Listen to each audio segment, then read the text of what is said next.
A harmônica de vidro. O estadunidense Benjamin Franklin, criador do para-raio e das lentes bifocais, é mais conhecido por seus experimentos com a eletricidade, mas sua invenção favorita foi, na verdade, um instrumento musical inspirado pelos sons produzidos ao friccionar dedos molhados nas bordas das taças de vidro, conhecido como copofone. E aí a gente vai ter alguns complementos no texto, e ele nos diz no comando: o texto sugere que cada vidro, ao ser friccionado, vibra com sua respectiva frequência bem definida e produz um som característico.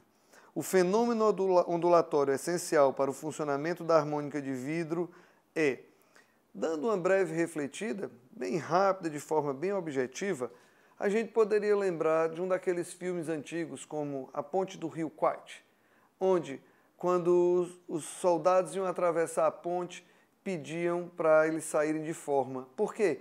Para que aquelas ondas que eles ficassem emitindo não provocassem uma superposição e um aumento de energia. Nesse caso aqui, nós temos um fenômeno parecido, né? Quando você vai passando, você cria uma onda, e essa onda vai sendo continuamente emitida e vai havendo o quê? Uma superposição, com um acréscimo de energia até a emissão do som, caracterizado, portanto, como o fenômeno da ressonância, na opção C. Podemos observar pela representação, na ilustração conferida na questão, que se trata exatamente de um exemplo bem clássico, ao nós podemos observar aí a reflexão total dos raios luminosos. Observe que o orifício sai o jato de água, o pincel de luz, ao atingir exatamente a água, passa a ser conduzido pelo filete de água que está saindo aí pelo orifício. Isso nos lembra praticamente de quê? Do fenômeno de reflexão total que acontece exatamente nas fibras ópticas. Com isso, nós chegamos à resposta do item B, como item verdadeiro para essa questão. Uma pessoa leu um texto que citava interferências de ondas. Achou o tema interessante e resolveu ler um pouco mais sobre o assunto. E procurando na internet, achou o fragmento de texto a seguir. Duas ondas geradas por fontes diferentes, quando cruzam uma pela outra, podem gerar dois tipos de interferência, a destrutiva e a construtiva. Caso haja superposição dessas ondas, a amplitude em um ponto é igual à soma ou à diferença das amplitudes de cada uma delas. Vale a pena salientar que após a superposição, as ondas continuam se propagando sem sofrer nenhuma alteração nas suas velocidades e nos seus comprimentos. Certo dia, em um evento musical, a mesma pessoa ficou observando o público bater palmas ao mesmo tempo em que um canhão de luz iluminava a plateia presente. Surgiu então uma inquietação. Se as duas ondas são geradas por fontes diferentes, por que ao se cruzarem não sofrem interferência? A expectativa acerca da ocorrência do fenômeno da interferência de ondas, nesse caso, fisicamente falando, bom, se a gente parar para pensar um pouco, nós estamos falando de ondas de naturezas diferentes, é algo que você pode até reproduzir em casa, né? Você não vai querer que uma onda mecânica venha interferir com a onda eletromagnética. Então, o que é que a gente pode falar? Que essa expectativa dele de que haja interferência, ela não procede, tá? O som é uma onda mecânica e a luz é uma onda eletromagnética. Portanto, contemplado na opção D. Ao observarmos as alternativas e relacionar com o texto, nós podemos perceber que, em um violão clássico, cada corda possui uma frequência natural de vibração, dependendo de sua afinação. Se uma das cordas do violão estiver afinada, existe uma maneira bem efetiva de afinar as outras cordas. Pode-se tocar a corda afinada em uma nota qualquer, que, se alguma das outras cordas estiver na mesma afinação dessa nota, ela irá vibrar sozinha. O fenômeno ondulatório que melhor explica essa situação é, à medida que uma corda ela é colocada a vibrar, as moléculas de ar que estão próximos a ela passarão também a vibrar. Com isso, uma quantidade de energia será transmitida, de forma que uma corda que esteja ali vizinha também ficará vibrando em uma frequência igual à da corda anterior. Esse processo passa exatamente a ser denominado pelo fenômeno de ressonância, onde o corpo tende a vibrar em uma frequência natural. A alternativa, então, passa a ser para a mesma o item D. Olá pessoal, tudo bem com vocês? Nas minhas mãos está uma ótima questão de física que nós vamos apresentá-los agora mesmo. Vamos lá! As micro-ondas têm alta capacidade de penetração na comida, o que possibilita o cozimento por dentro e não a partir da superfície, como ocorre nos fornos convencionais. Além disso, não fazem vibrar as moléculas de vidro ou plástico que não se aquecem no interior do forno. Essa é uma questão da competência 1, habilidade 1, também envolvendo fenômenos ondulatórios.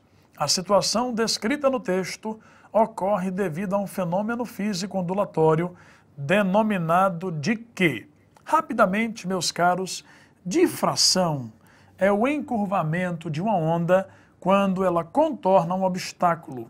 Isso não tem nenhuma relação com o que nós citamos nos micro-ondas. Interferência, o que está na letra B, é quando uma onda encontra no seu caminho outra onda.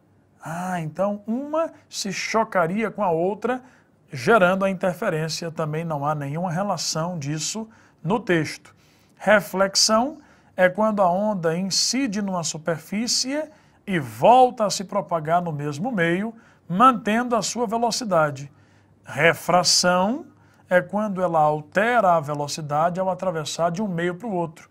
Perceba que, conhecendo os fenômenos, não houve nenhuma relação de qualquer um desses quatro aqui com o micro-ondas. Agora, a ressonância, que é a resposta correta, tem a ver exatamente com vibrações de mesma frequência. No caso de um forno de micro-ondas, ele emite vibrações com a frequência igual à da água, para que alimentos hidratados possam ser aquecidos. Portanto, ressonância é quando duas fontes vibram com a mesma frequência, permitindo, portanto, que haja essa sobrecarga de energia. Meus caros estudantes, então, essa é uma questão cuja resposta correta é a alternativa E de escola, minha gente. Um grande abraço, bons estudos e até a próxima. Tchau, tchau.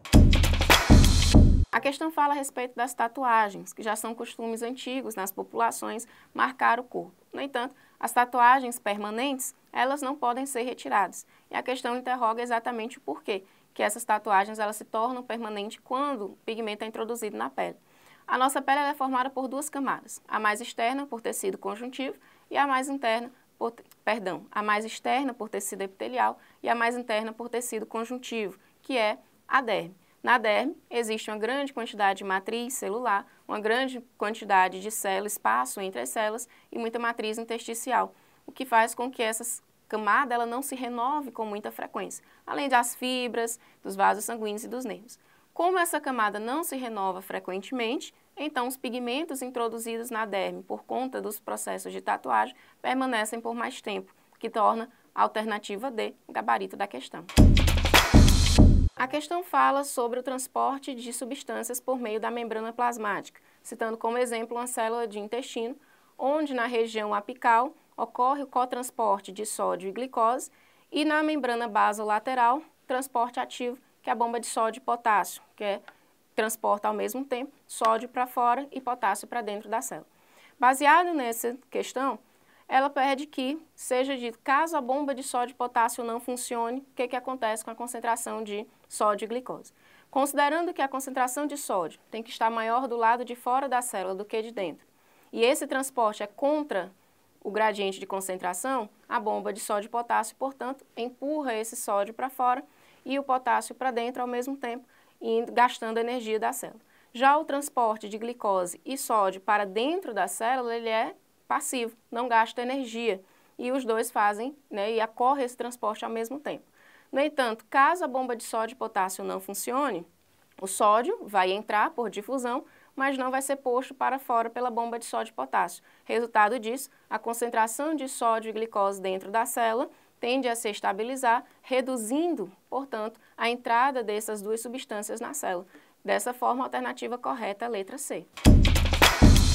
A questão afirma: homem mais gordo do mundo morre no México aos 48 anos. Bem, o Manuel Uribe chegou a pesar 394 quilos e já chegou a ter o peso de 597 quilos em 2007. Bom, eu lembro que se a obesidade é uma doença crônica de longa duração, ela pode causar comprometimentos orgânicos devido aos ateromas, ou seja, ao acúmulo de gordura na corrente sanguínea, o que pode trazer graves danos metabólicos, como a deficiência da oxigenação das diversas células dos diversos tecidos, comprometendo inclusive a pressão do indivíduo. Bom, a obesidade, sempre pelo consumo de calorias na alimentação, além do que o indivíduo pode transformar,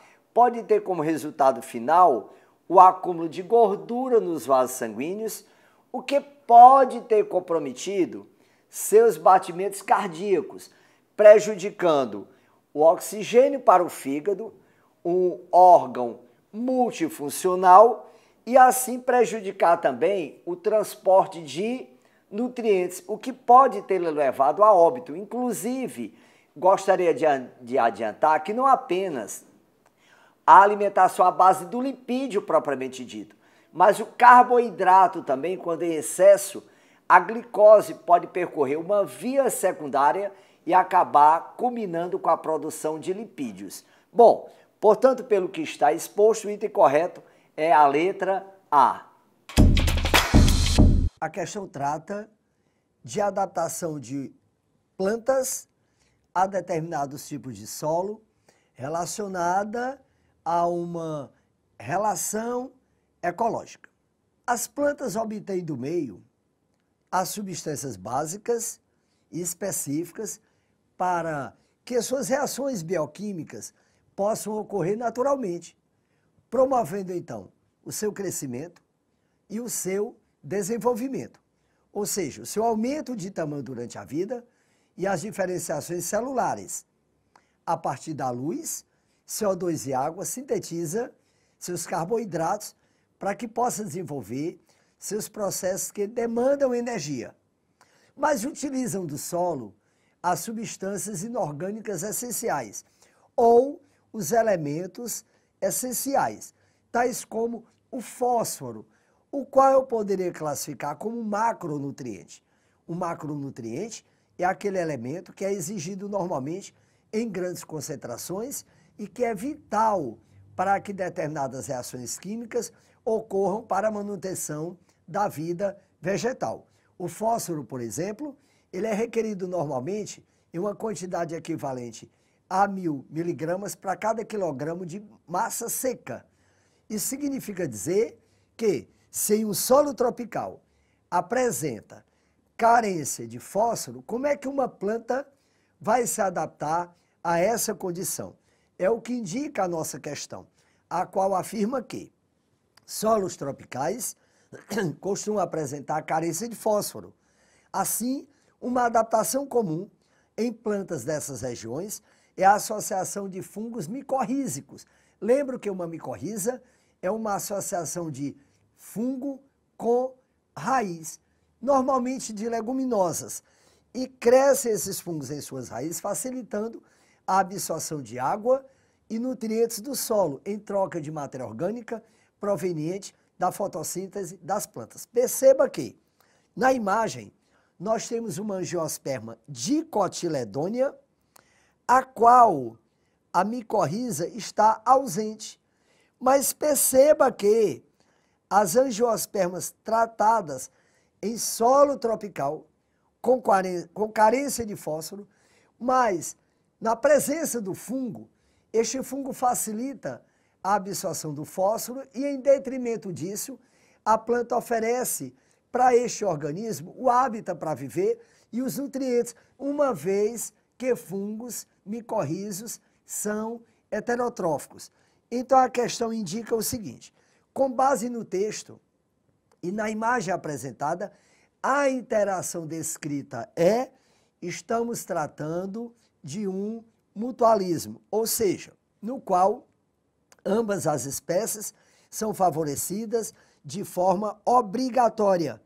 E, portanto, o item correto é a letra C. É importante que você perceba 2 detalhes. Primeiro, na questão, a coexistência é obrigatória, mas na natureza, o mutualismo pode ser também obrigatório para pelo menos um dos indivíduos envolvidos na relação. E o mutualismo tradicional, ele é naturalmente denominado de mutualismo obrigatório, enquanto que a protocooperação, ela pode ser também denominada de um mutualismo facultativo.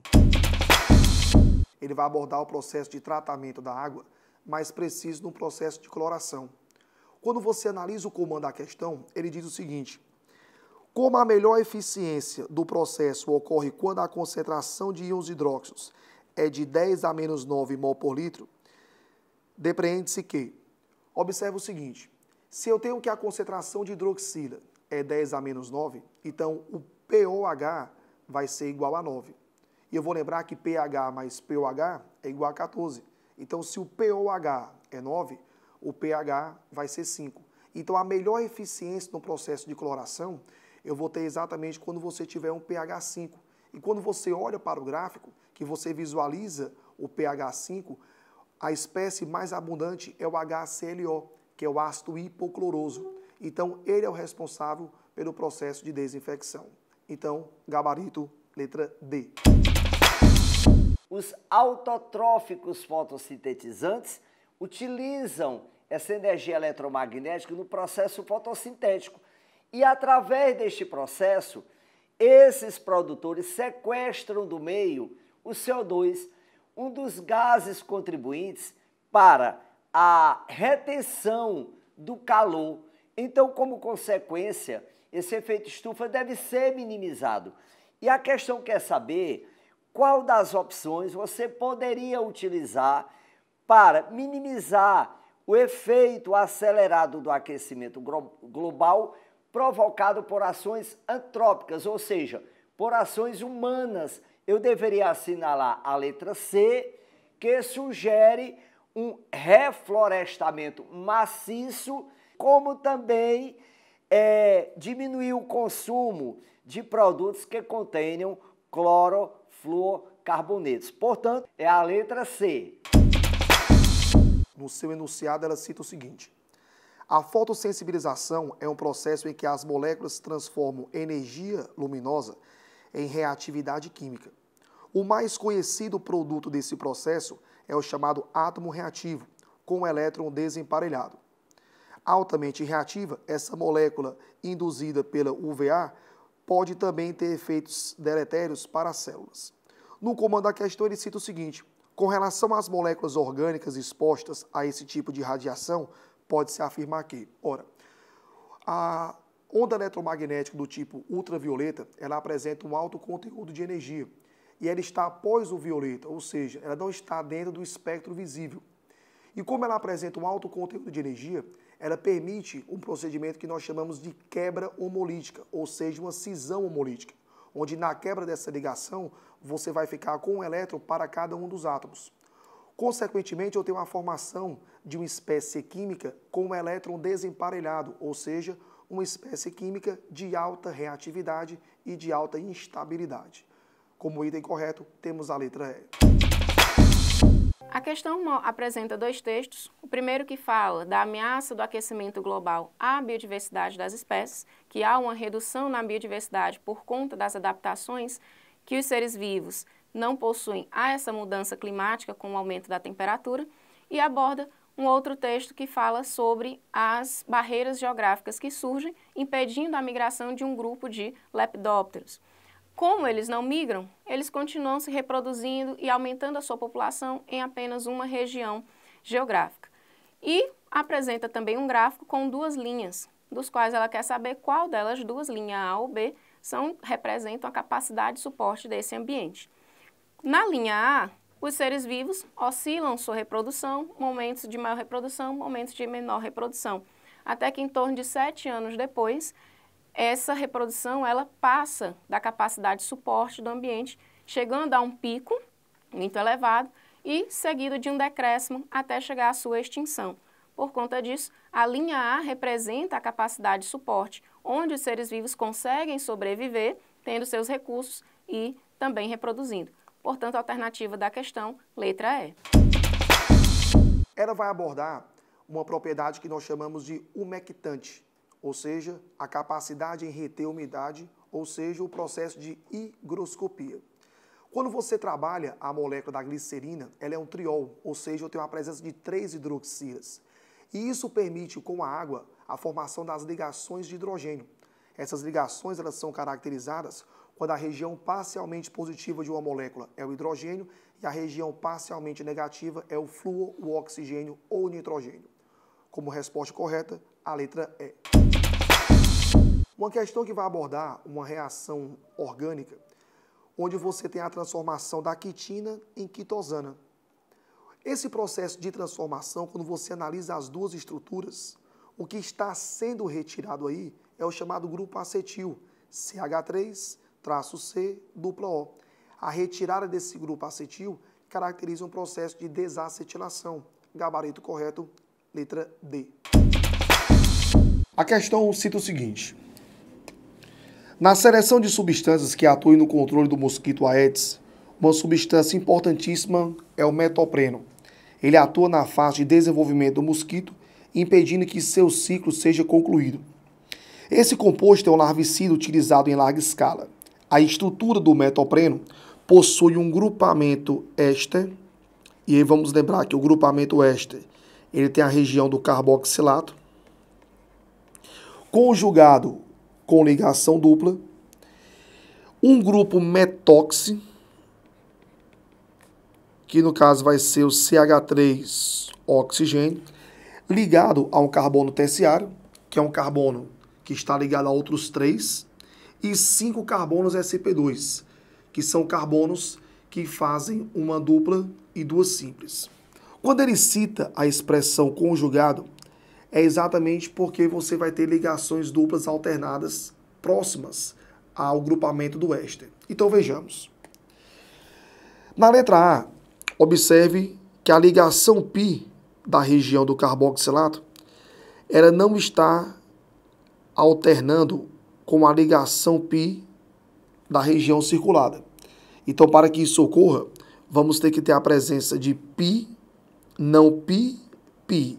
Então, por exemplo, na letra B, essa região é uma região que ela está conjugada, porque eu vou ter ligações π alternadas, né? π, não π, π, não π, π. Porém, na letra A, esse sistema de conjugação ele não é obedecido. Porém, a letra B não é a letra correta, porque ele fala da presença de um grupo que nós chamamos de metóxi. E essa região, ela vai caracterizar um grupo do tipo etóxi, já que eu tenho 2 carbonos. Na letra C, o sistema conjugado não é obedecido. Então, eu tenho uma ligação π, depois eu vou ter 2, 3 ligações simples para ter novamente uma π, o que não vai caracterizar o sistema de conjugação. Na letra D, observe, vamos ter a região do éster, que é a região do carboxilato, vamos ter ligações π alternadas, caracterizando o sistema conjugado, vamos ter a presença de um grupo metóxi, que está ligado a um carbono terciário, que é um carbono que está ligado a outros 3 carbonos, caracterizando assim o grupo correto. Então, letra D de dado.